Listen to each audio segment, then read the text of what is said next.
Canada and the U.S., and particularly in communities where Canadians and Americans live side by side. That includes Stansted, Quebec, which is right up against the border, and just across the street is Derby Line, Vermont. Our Mike Armstrong spoke with residents on both sides for their perspective on these turbulent times.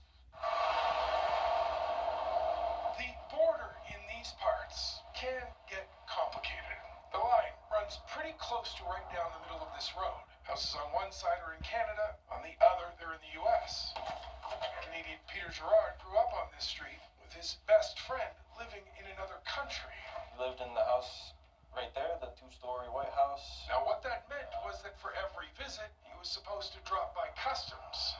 Yeah, we'd walk down the road and say, hey, I'm going to so-and-so's place. And we'd be like, okay, we'll bring your passport.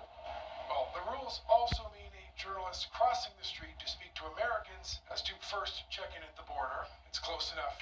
Cameraman Jeff Stephen could shoot from Canada, and too close, perhaps, for the president to appreciate. He can't relate to a lot of things. I don't think he has any inkling. Stansted, Quebec, and Derby Line, Vermont are in many ways one community, and on both sides of the line, it's on everybody's mind. Tariffs are an issue. How can it help the economy? It won't. It's going to make things worse. The first automobile in Canada came from here.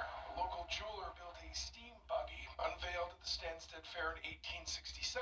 Cross-border trade has always been vital to this area and still is.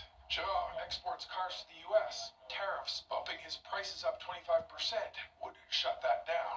We have a lot of good relationships down there, a lot of, really nice people and stuff, so it'd be really a shame to, have to restart, restart everything that we built.